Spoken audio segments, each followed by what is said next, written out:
Welcome dear students, কেমন আছো? আশা করি ভালো আছো। আজকে তোমাদের জন্য একটি নতুন ভিডিও লেসন নিয়ে হাজির হয়েছি, তৈরি করেছি তোমাদের জন্য একটা নতুন ভিডিও লেসন। আমি Chowdhury Raju Ahmed, lecturer in English. আজকে তোমাদের জন্য একটা নতুন টপিক বা নতুন বিষয়। তো আজকে আমাদের লেসন আইডেন্টিটি হচ্ছে English for today, seen passage, model question part 1, মানে একটা মডেল কোশ্চেনের পার্ট 1। তো একটা মডেল কোশ্চেনের শুরুতে আমরা কি করব, সেটা নতুন শব্দগুলো পড়ব, মডেল কোশ্চেনটা কি সেটা সম্পর্কে জানার চেষ্টা করব। তারপরের পার্টে আমরা কি করব, ওই মডেল কোশ্চেনটা পড়বো, তারপরে পার্টে প্রশ্ন উত্তর দেওয়ার চেষ্টা করবো। তো ডিয়ার স্টুডেন্টস, একটা ভিডিও তোমরা এখন দেখবে।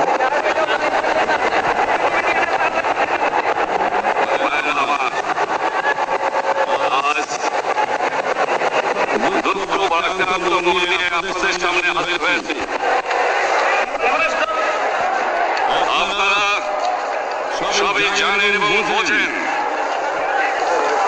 আমরা আমাদের জীবন দিয়ে চেষ্টা করেছি, কিন্তু দুঃখের বিষয় আজ ঢাকা, চট্টগ্রাম, খুলনা, রাজশাহী, রংপুরে আমার ভাইয়ের রক্তের রাজপথ রঞ্জিত হয়েছে। আজ বাংলার মানুষ মুক্তি চায়, বাংলার মানুষ বাঁচতে চায়, বাংলার মানুষ তারা অধিকার চায়। কিন্তু দুঃখের বিষয়, আজ দুঃখের সঙ্গে বলতে হয়, 23 বছরের করুণ ইতিহাস, বাংলার অত্যাচারের, বাংলার মানুষের রক্তের ইতিহাস, 23 বছরের ইতিহাস, মুসলমানের আত্মঘাতের ইতিহাস, বাংলার ইতিহাস, এদেশের মানুষের রক্ত দিয়ে রাজপথ রঞ্জিত করার ইতিহাস। 1952 সালে রক্ত দিয়েছি, 1954 সালে নির্বাচনে জয়লাভ করেও আমরা গদিতে বসতে পারি নাই।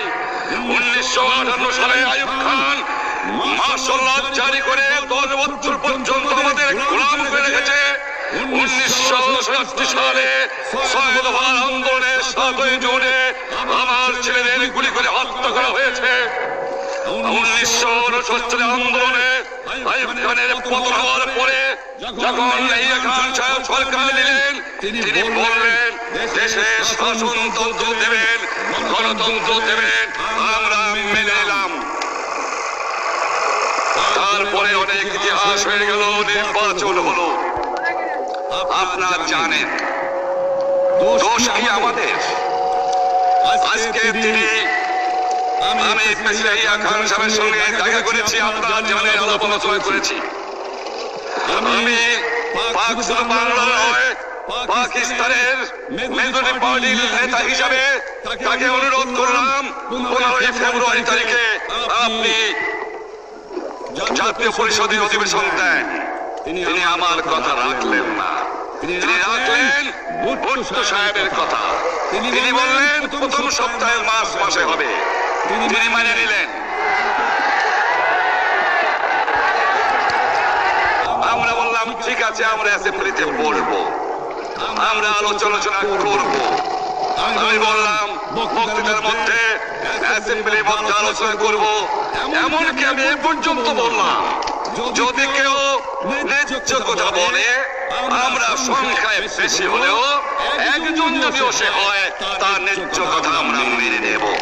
আসুন বসি, আমরা আলাপ করে শাসনতন্ত্র তৈরি করি। তিনি বললেন পশ্চিম পাকিস্তানের মেম্বাররা যদি এখানে আসে তাহলে কসাইখানা হবে অ্যাসেম্বলি। যদি কেউ অ্যাসেম্বলিতে আসে তাহলে পেশোয়ার থেকে করাচি পর্যন্ত দোকান জোর করে বন্ধ করা হবে।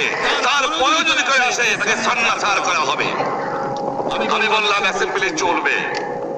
তারপরে হঠাৎ 1 তারিখে অ্যাসেম্বলি বন্ধ করে দেওয়া হলো। কি পেলাম আমরা? আমার পয়সা দিয়ে অস্ত্র কিনেছি ওই শত্রু আক্রমণ থেকে দেশকে রক্ষা করার জন্য। আজ সেই অস্ত্র ব্যবহার হচ্ছে আমার দেশের গরিব দুঃখী নিরস্ত্র মানুষের বিরুদ্ধে। তার বুকের উপরে হচ্ছে গুলি। আমরা পাকিস্তানের সংখ্যাগুরু, আমরা পাকিস্তানের সংখ্যাগুরু, আমরা বাঙালিরা যখনই ক্ষমতায় যাওয়ার চেষ্টা করেছি, যখনই এদেশের মালিক হবার চেষ্টা করেছি, তখনই তারা আমাদের উপর ঝাঁপিয়ে পড়েছেন। তারা আমাদের ভাই। আমি বলেছি তাদের কাছে এই কথা যে আপনারা কেন আপনার ভাইয়ের বুকে গুলি মারবেন? আপনাদের রাখা হয়েছে যদি বহিঃশত্রু আক্রমণ করে তার থেকে দেশটাকে রক্ষা করার জন্য। তারপরে উনি বললেন যে আমার নামে বলেছেন, আমি নাকি বলে স্বীকার করেছি যে 10 তারিখে রাউন্ড টেবল কনফারেন্স হবে। আমি ওনাকে এই কথা বলে দেওয়ার চাই, আমি তাকে তা বলি নাই। টেলিফোনে আমার সঙ্গে তার কথা হয়। তাকে আমি বলেছিলাম, জনাব ইয়াহিয়া খান সাহেব, আপনি পাকিস্তানের প্রেসিডেন্ট, দেখে যান, ঢাকায় আসেন কিভাবে আমার গরিবের পরে, আমার বাংলার মানুষের অবুকের পরে গুলি করা হয়েছে, কি করে আমার মায়ের কোল খালি করা হয়েছে, কি করে মানুষকে হত্যা করা হয়েছে। আপনি আসুন, দেখুন, বিচার করুন, তারপরে আপনি ঠিক করুন। আমি এই কথা বলেছিলাম।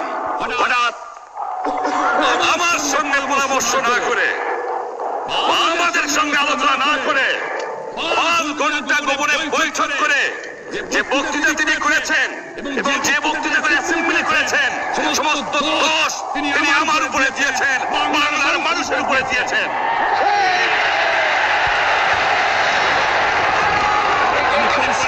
মিটিংয়ে বলেছি, এবারে সংগ্রাম আমার মুক্তির সংগ্রাম, এবারে সংগ্রাম স্বাধীনতার সংগ্রাম। 25 তারিখে অ্যাসেম্বলি কল করেছে, রক্তে দাগ শুকায় নাই। আমি 10 তারিখে এসে বলে দিয়েছি যে ওই শহীদের রক্তের উপর যে পাড়া দিয়ে আরসিসিতে মুজিবুর রহমান যোগদান করতে পারে না। অ্যাসেম্বলি কল করেছেন, আমার দাবি মানতে হবে। প্রথম, সামরিক আইন মার্শাল ল উঠ্র করতে হবে, সমস্ত সামরিক বাহিনীর লোকদের ব্যারাকে ফেরত দিতে হবে, যেভাবে হত্যা করা হয়েছে তার তদন্ত করতে হবে, আর জনগণের প্রতিনিধির কাছে ক্ষমতা হস্তান্তর করতে হবে। তারপরে বিবেচনা করে দেখব আমরা অ্যাসেম্বলিতে বসতে পারবো কি পারবো না। এর পূর্বে অ্যাসেম্বলিতে বসার, আমরা অ্যাসেম্বলিতে বসতে আমরা পারি না। জনগণ সে অধিকার আমাকে দেয় নাই।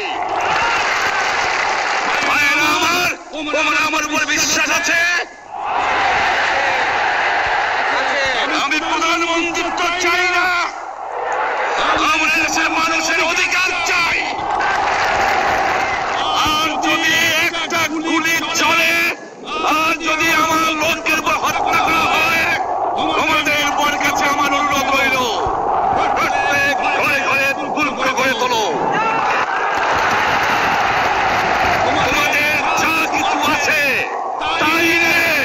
শত্রুর মোকাবেলা করতে হবে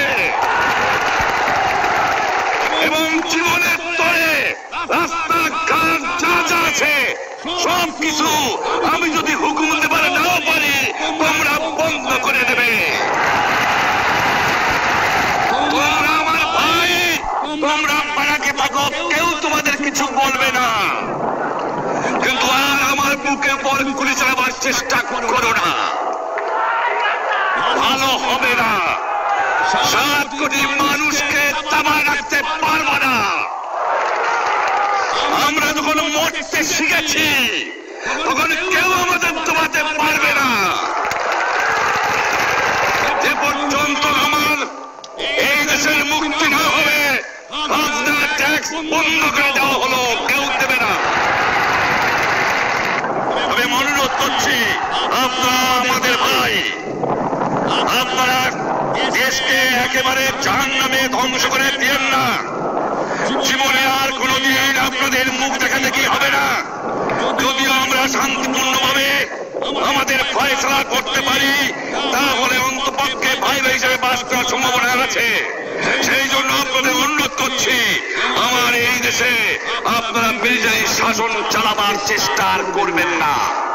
দ্বিতীয় কথা, প্রত্যেক গ্রামে, প্রত্যেক মহল্লায়, প্রত্যেক ইউনিয়নে, প্রত্যেক সাব ডিভিশনে আওয়ামী লীগের নেতৃত্বে সংগ্রাম পরিষদ গড়ে তোলো এবং তোমাদের যা কিছু আছে তাই নিয়ে প্রস্তুত থাকো।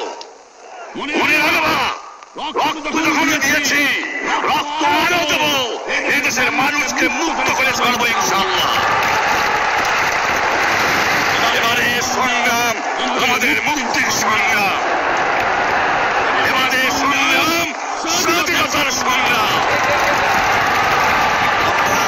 বিশ্বাস নিশ্চয়ই রাখেন, জীবনে আমার রক্তের বিনিময়েও আপনাদের সঙ্গে বেইমানি করি নাই।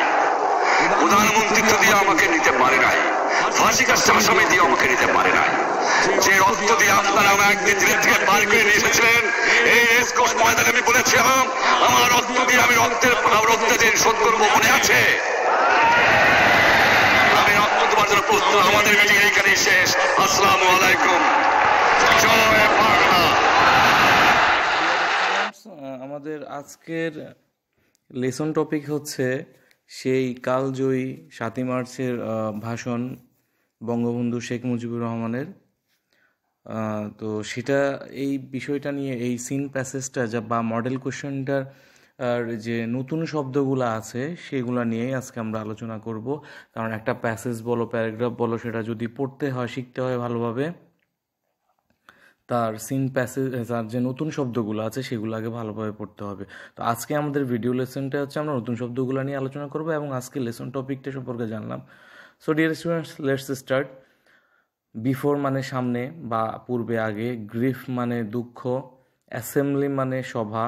কনস্টিটিউশন মানে সংবিধান। রিগ্রেট মানে অনুতাপ। ট্র্যাজিক মানে বিয়োগান্তক। ইনফ্লিক্ট মানে আঘাত প্রদান করা। অ্যাগনি তীব্র যন্ত্রণা। ইভেন দো এমনকি যদিও। ফর্ম গঠন করা। ডিক্লেয়ার ঘোষণা করা। অ্যাজিউম দি ঋণ দায়িত্ব গ্রহণ করা বা শাসন মানে ক্ষমতা গ্রহণ করা। সিন্স তারপর থেকে। সিচুয়েশন বা সিচুয়েশন অবস্থা। টর্চার অত্যাচার। রিপিটেডলি বারবার, এখানে একটু ভুল আসছে, বার আসছে, বারবার হবে। রিপোর্ট তথ্য দেওয়া। ওভারফ্লোয়িং ভারাক্রান্ত। অ্যাওয়ার সচেতন বা অবগত। ড্রাফট খসড়া করা। দেয়ার বাই ওই উপায়ে, ওইভাবে।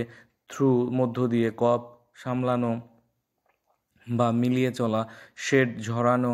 ক্রিমসন লাল, যেটাকে একটু বানান, ওটা তো ভুল আসছে, লাল হবে।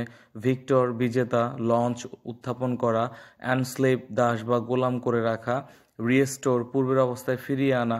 আনফর্চুনেটলি দুর্ভাগ্যবশত। হ্যাপেন ঘটা। অ্যাজিউম দায়িত্ব গ্রহণ করা। অ্যাওয়াশ ধৌত করা।